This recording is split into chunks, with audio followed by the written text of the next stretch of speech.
बिस्मिल्लाहिर्रहमानिर्रहीम। अस्सलाम वालेकुम नाज़रीन कराम, मैं हूं मखदूम शहाबुद्दीन और आप देख रहे हैं मेरा फेसबुक और यूट्यूब चैनल। उम्मीद करता हूं आप सब लोग बखैर आफियत होंगे और जहां भी होंगे अपने अहले खाना समेत खुश भी होंगे और महफूज भी। नाज़रीन कराम, मुल्तान के निश्तर अस्पताल की छत पर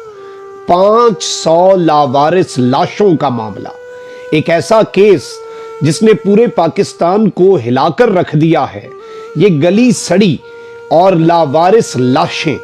किसकी हैं और एक अस्पताल की छत पर ये लाशें क्या कर रही थी? अब ये मुअम्मा हल होता जा रहा है और मेडिकल तलबा जो हैं उन्होंने इस सारे मामले का भांडा फोड़ दिया है। एक जानिब तो पंजाब हुकूमत इंक्वायरीज का हुक्म दे रही है, लेकिन अब बहुत सी चीजें सामने आ गई हैं। ये मुर्दा अशखास कौन थे, इसका असल मकसद क्या था, ये वाकया कब का है, कब से हो रहा है, और ये जो तस्वीर और वीडियोस जो कि इंतहाई दिल खराश हैं, यानी कि बहुत सी लाशें गली सड़ी हैं, बहुत से इंसानी आज़ा हैं, ये सारे निश्तर अस्पताल मुल्तान की छत पर कर क्या रहे थे, इसका असल जिम्मेदार कौन है, ये सारी की सारी डिटेल्स इस वक्त हमारे पास कुछ मौजूद हैं जो आपके सामने रखनी है। सबसे पहले तो मैं आपको ये बताऊं, ये मामला इतना संगीन है और इसने इस तरह से सोशल मीडिया को भी अपनी लपेट में लिया हुआ है और इस वक्त हर जानिब इस पर बात हो रही है। और ये जो वीडियो क्लिप्स हैं ये मैं आपके सामने इधर चलवा नहीं सकता, ये इतने दिल खराश, और जाहिर बात है यूट्यूब की जो पॉलिसी है उस पॉलिसी के मुताबिक भी, लेकिन ये निश्तर अस्पताल की छत के ऊपर वीडियोस आ रही हैं जिसमें इंसानी लाशें पड़ी हुई हैं और उसमें फिर गली सड़ी लाशें भी हैं, मसख शुदा लाशें भी हैं, इंसानी आज़ा जो हैं वो देखे जा सकते हैं, ताफुन। और अब जाहिर बात है यहाँ पर बहुत से सवालात खड़े होते हैं कि ये अगर लाशें वहाँ पर इतनी ज़्यादा पड़ी थी तो इनकी बू, क्योंकि जाहिर बात है कुछ ही दिनों के अंदर इस तरह की वहाँ से बदबू जो है वो आती है और इस तरह की स्मेल आती है, वो क्यों नहीं अभी तक ट्रैक हो चुका और अभी तक ये मामला क्यों दबा रहा, अब क्यों सामने आया? इस सब के ऊपर सबसे पहली अपडेट तो यह है कि वज़ीर आला पंजाब परवेज़ इलाही ने निश्तर अस्पताल मुल्तान में छत पर लावारिस लाशें फेंकने के वाक़े की इंक्वायरी का हुक्म दे दिया है और इस सारे मामले के अंदर इन्होंने नोटिस लेते हुए सूबाई secretary specialized health care and medical education जो है सेक्रेटरी जो उनसे रिपोर्ट तलब कर ली है। चौधरी परवेज़ इलाही ने इस अफसोसनाक वाक़े का नोटिस लेते हुए कहा है कि जिम्मेदार अमले के खिलाफ सख्त तादेबी कार्रवाई की जाए और लाशें छत पर फेंक कर गैर इंसानी फेल का इर्तकाब किया गया लाशों की बेहुरमती का वाक़या नाकाबिले बर्दाश्त है, ये कहना था चौधरी परवेज़ इलाही साहब का।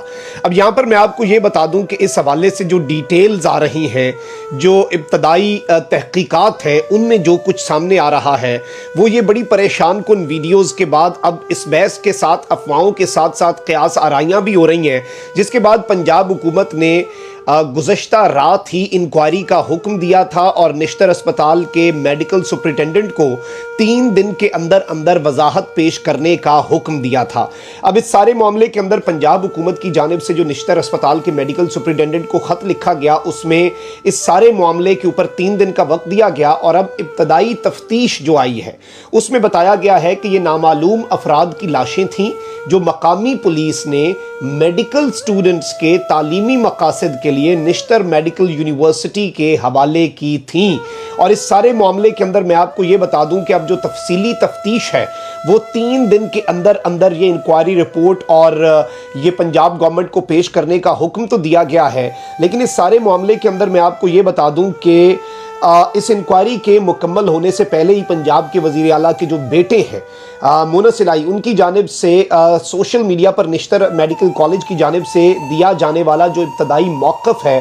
वो भी शेयर किया गया था। और इस सब के अंदर मुनस इलाही के मुताबिक निश्तर मेडिकल यूनिवर्सिटी के एनाटॉमी डिपार्टमेंट के सरबराह ने अपने जवाब में ये वजाहत की कि ये लाशें नामालूम अफराद की थीं जो पुलिस ने निश्तर अस्पताल और निश्तर मेडिकल यूनिवर्सिटी के हवाले इस मकसद के लिए की ताकि उनका पोस्टमार्टम किया जा सके और उन पर ऑब्वियसली बच्चे जो हैं मेडिकल के वो सीख सकें। और एनाटॉमी जो है वो जाहिर बात है, ये मैं आपको बता दूं कि जिस्मानी अज़ा के बारे में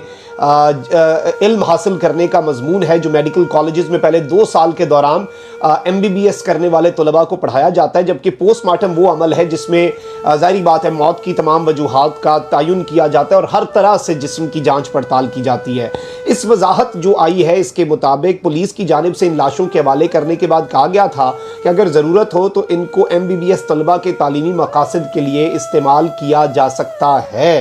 ताहम इस वजाहत में अस्पताल की जानिब से दावा किया गया है कि लाशें गल सड़ रही थीं और उनसे बदबू आ रही थी, इसलिए उनको फ्रीज़र में नहीं रखा जा सकता था और उनकी हालत ऐसी थी कि उनको तालीमी मकासद के लिए इस्तेमाल करना भी नामुमकिन था। यानी कि ये लाशें उन्हें इस हालत में दी गई कि या ना वो फ्रीज़र में रखी जा सकती थी और ना ये लाशें जो हैं ये तालीमी मकासद के लिए इस्तेमाल हो सकती थी। तो head of anatomy department Nishtar अस्पताल जो है उनके मुताबिक इन लाशों के गलने सड़ने का अमल मुकम्मल होने के बाद इनके जिस्म से हड्डियाँ अलग कर ली जाती हैं जिनको तालीमी मकासद के लिए इस्तेमाल किया जाता है और फिर इन लाशों को दफना दिया जाता है। इसलिए लाशों की बेहुरमती का कोई मामला नहीं, ये अब उनका मौक़िफ़ आया है। ये वो बता रहे हैं कि ये चीज़ सामने है कि भाई पहले इनके गल सड़ने के बाद हड्डियाँ निकाल ली जाती हैं और फिर लाशों को दफनाया जाता है। और इस सब के अंदर मैं आपको ये बताऊं कि इस मामले के ऊपर एक प्रेस कॉन्फ्रेंस भी होगी और इसमें जो तलबा हैं उन्होंने भी बहुत सी चीज़ें जो हैं बताई हैं और तलबा ने भी इस सारे मामले के अंदर कुछ मामलात के हवाले से चीज़ों को एक्सपोज किया है जो कि बड़ी इम्पॉर्टेंट है। और इस सब में मैं आपको ये भी बता दूं कि दो तरह के मुर्दा खाने होते हैं किसी भी टीचिंग हॉस्पिटल के अंदर। एक्सपर्ट्स के मुताबिक एक एनाटमी का डिपार्टमेंट होता है और एक फोरेंसिक का डिपार्टमेंट होता है जहां पोस्टमार्टम किया जाता है। और पुलिस जो है जिनकी शनाख्त नहीं हो पाती, असूल ये कहता है कि वो पोस्टमार्टम के बाद अमानतन वो लाशें जो हैं वो मुर्दा खानों में रखी जाती हैं, तो वो अमानतन रखी जाती हैं। और अगर पुलिस मैयत के वरसा जो है उन तक पहुंचने में कामयाब हो जाती है तो लाशें उनके हवाले कर दी जाती हैं। लेकिन जो लाशें जिनकी शनाख्त नहीं हो पाती, जिनके लवाहिकीन नहीं मिल पाते, वो बदस्तूर मुर्दा खाने में मौजूद रहती हैं और इसी तरह का ये सिस्टम चलता रहता है। और कानूनी तौर पर 2 हफ्ते तक ऐसी लाशों की शनाख्त का इंतज़ार किया जाता है, जिसके बाद दौरान पुलिस मुख्तलिफ ज़राए से लवाहिकीन तक पहुँचने की कोशिश करने की पाबंद होती है। इस मुद्दत के बाद इन लाशों को तालीमी मकासद के लिए इस्तेमाल किया जा सकता है। ताहम अमूमी तौर पर ऐसी नाकाबिल शनाख्त लाशों को 4 हफ्ते तक रखा जाता है, जिसके दौरान लाशों को गलने सड़ने से महफूज रखने के लिए असूल यही कहता है कि आप केमिकल के तरीके से और कीमियाई तरीके से महफूज रखें और स्टोरेज में रखें। तो ये कुछ असूल हैं, कुछ एक आप कह लें कि थंब रूल्स हैं। और ऐसी लाशों की हवालगी का अमल पूरा होता है जिसमें लिखा जाता है कि लाश किसने हवाले की और मैयत की दीगर मालूमात वगैरह का इंदराज किया जाता है। और इसमें नॉर्मल प्रैक्टिस जो है एक्सपर्ट्स के मुताबिक और इस तरह के जो दीगर डॉक्टर्स हैं उनके मुताबिक, तो वो भी यही बात बता रहे हैं कि ये 3-4 महीने तक इसे सेफ रखना एक तरह से जिम्मेदारी होती है और शनाख्त हो जाए तो फिर वो मैयत वापस कर दी जाती है। अब ये एक बहुत बड़ा सवाल है कि इस तरह से इन लाशों को ऊपर छत पर फेंक क्यों दिया गया अगर वो आपके तालीमी मकासद के लिए नहीं थी।